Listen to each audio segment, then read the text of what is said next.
Muitas pessoas têm tido seus sonhos destruídos pela falta de confiança absoluta em Deus. A Bíblia está repleta de exemplos de grandes sonhos cumpridos para a glória de Deus. Encontro com a Palavra é um programa escrito pelo Dr. Dick Woodward e narrado por Pastor Edson Bruno.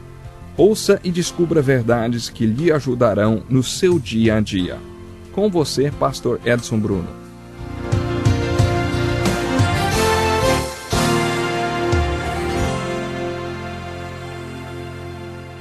Muito bem-vindo a mais um estudo dos livros de Reis. Esse é o Encontro com a Palavra e já estamos no ar, hein? Há alguns pontos nesses livros que eu gostaria de destacar. Primeiro, é importante falar da relação dos livros de Reis como o reino de Deus. Aqui o reino de Deus é diferente do reino de Deus mencionado no Novo Testamento. Esse é o reino hebreu, o reino que o povo escolheu quando decidiu que Deus não seria mais o seu rei. Eles quiseram ter reis como as outras nações tinham. Lembre-se, essa não foi a vontade orientadora de Deus.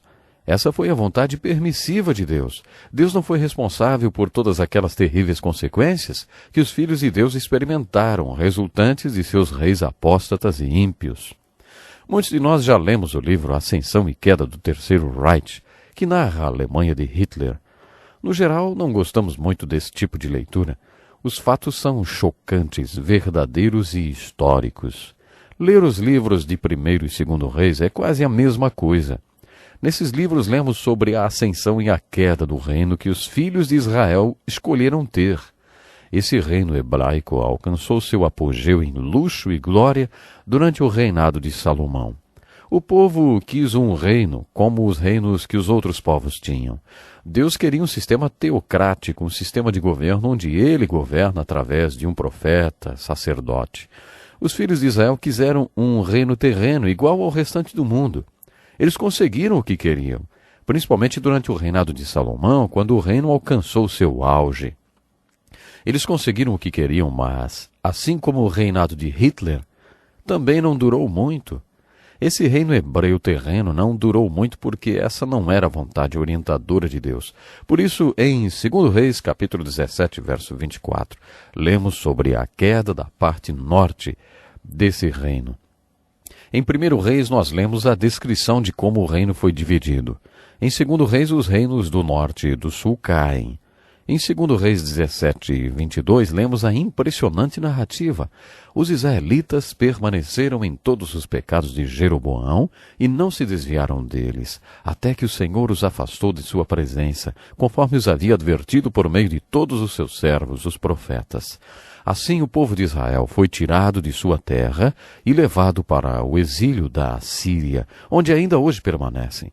Esse trecho refere-se ao reino do norte, que era chamado de Israel. Em 2 Reis, capítulo 25 e verso 21, temos a descrição da queda do reino do sul, também impressionante. O rei mandou executá-los. Assim Judá foi para o exílio, para longe de sua terra.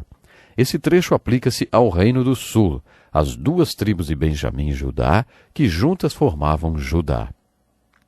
Quando lemos a queda do reino do sul, vemos que sua conquista e exílio não foram tão simples como as pessoas costumam pensar. O povo babilônio não apareceu lá de um dia para o outro, conquistando a cidade de Jerusalém e levando seu povo cativo. Na verdade, a cidade de Jerusalém caiu 3 vezes em um período de 20 anos. Jerusalém caiu pela primeira vez quando Jeoaquim era rei. Jeoaquim entregou a cidade e foi para a Babilônia, onde serviu ao seu rei babilônico por 3 anos. Mas depois Jeoaquim se rebelou contra as forças da Babilônia. Os babilônios tiveram que conquistar a cidade pela segunda vez. Desta vez o filho de Jeoaquim, chamado Joaquim, entregou a cidade. Jerusalém caiu pela segunda vez. Muitos dos filhos de Israel foram massacrados, e muitos dos que não foram mortos foram levados cativos para a Babilônia.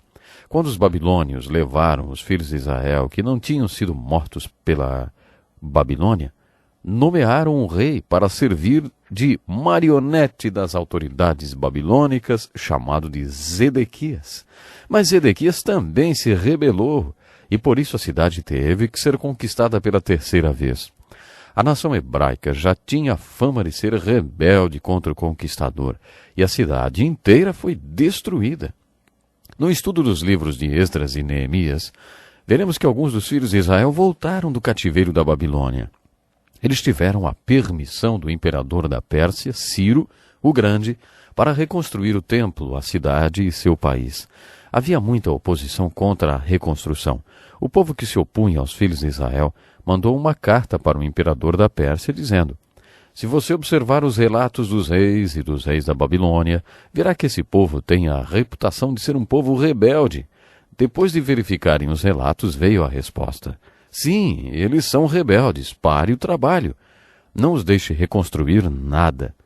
Se algum dia você visitar Massada, verá um exemplo da rebeldia do povo hebreu. Eles se rebelaram contra os romanos em 70 d.C., amotinando-se em Massada durante 2 anos.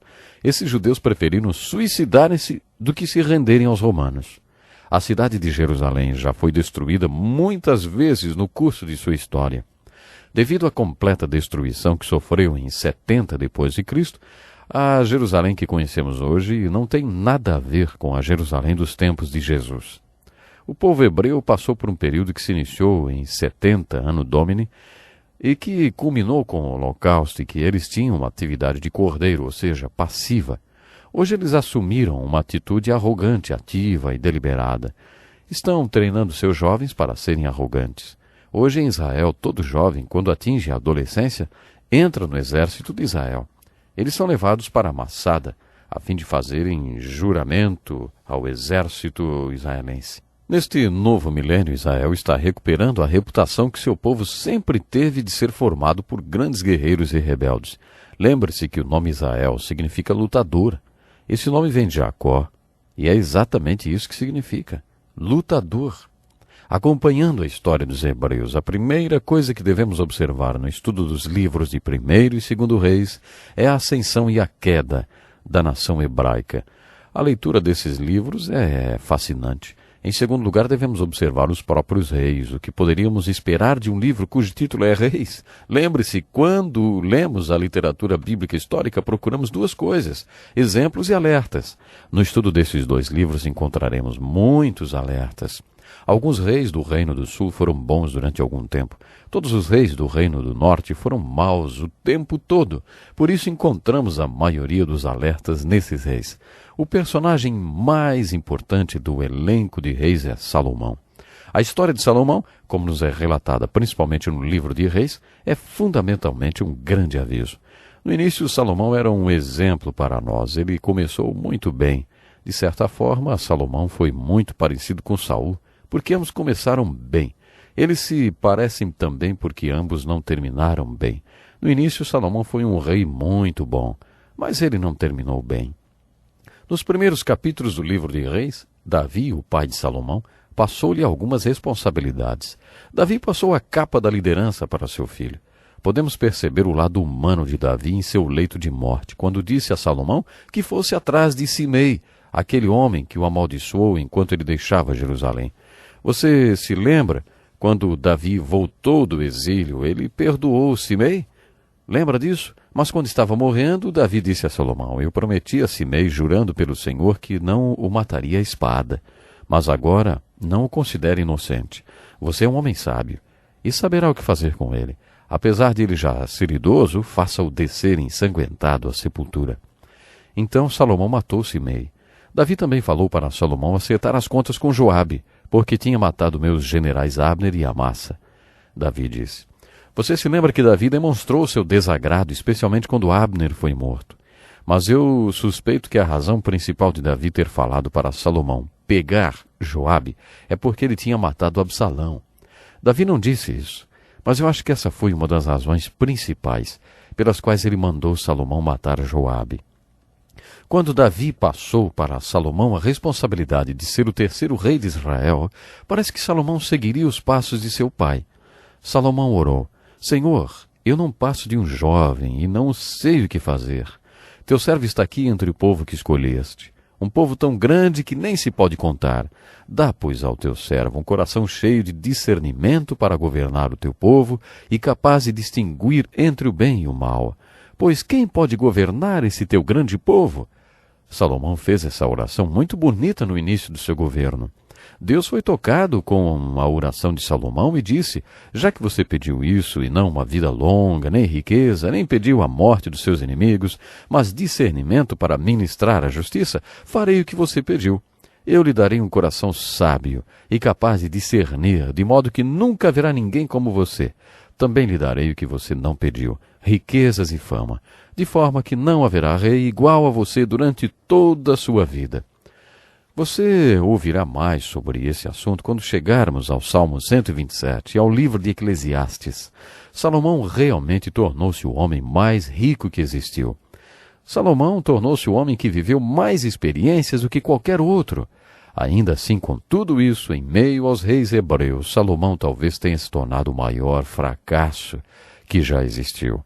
Lembre-se, eu já disse isso, mas quero enfatizar agora. Você está estudando os livros de 1º e 2º Reis, a divisão do reino, a sua queda, o cativeiro do povo e toda a calamidade que vieram sobre o reino e que não foram resultado do pecado de Davi. Davi confessou o seu pecado e Deus o perdoou. Davi arrependeu-se e foi um bom rei por 24 anos depois do seu pecado. Portanto, toda essa catástrofe que caiu sobre o reino não foi resultado do pecado de Davi. Toda essa calamidade sobre o reino foi resultado dos pecados e dos erros de Salomão. Quando o reino de Israel alcançou seu pico de glória, Salomão afastou-se de Deus. Na verdade, foram suas mulheres que o afastaram de Deus. 700 mulheres e 300 concubinas. O monte onde Salomão mantinha suas mulheres era chamado de o Monte dos Escândalos. É óbvio que Salomão tornou-se um apóstata. Muitas de suas mulheres adoravam deuses estranhos. Salomão se deixou influenciar por elas e passou a crer nesses deuses estranhos. É por isso que digo que Salomão, se olharmos para toda a riqueza e sabedoria que chegou a ter, foi o rei que sofreu a maior queda. Acredito que Salomão tenha vivido um retorno espiritual. Saul foi diferente, ele não voltou. Acredito nisso por 3 razões. A primeira delas está no Salmo 127. Esse é o único salmo escrito por Salomão. No Salmo 127, ele passa uma mensagem que eu acho que é a mais orientadora aos homens. Ele diz: é possível trabalhar em vão, é possível construir em vão, é possível preocupar-se em vão. Salomão foi um grande construtor. Ele construiu o templo e também cidades e parques. Ele construiu uma frota de navios só para navegar até uma rainha e dizer-lhe: oi, tudo bem? Ele foi um construtor fenomenal. Quando ele escreveu seu pequeno salmo, ele diz: é possível construir em vão. É possível trabalhar muito em vão. É possível preocupar-se em vão, porque é possível preocupar-se com as coisas erradas. A segunda razão para eu achar que ele viveu um retorno espiritual é o livro de Eclesiastes. O livro de Eclesiastes é uma canção de arrependimento de Salomão. Nós ainda vamos estudar o livro de Eclesiastes. E a terceira razão para eu acreditar que Salomão voltou-se para Deus é que, quando esse período da história é relatado, não só o pecado de Davi é omitido, mas também o pecado de Salomão. Eu acredito que realmente ele se arrependeu. Bom, nós temos que ficar por aqui hoje. Até o nosso próximo encontro com a palavra. Que lição importantíssima. Obrigado, pastor Edson Bruno. Prezado ouvinte, coloque em prática o que você ouviu aqui. Sem dúvida, sua vida será grandemente abençoada. Este é um estudo escrito pelo Dr. Dick Woodward, na voz do pastor Edson Bruno. Escreva-nos e solicite o material. Nosso endereço é Encontro com a Palavra, Caixa Postal 2011, CEP 89201-970, Joinville, Santa Catarina. Até o nosso próximo encontro com a Palavra.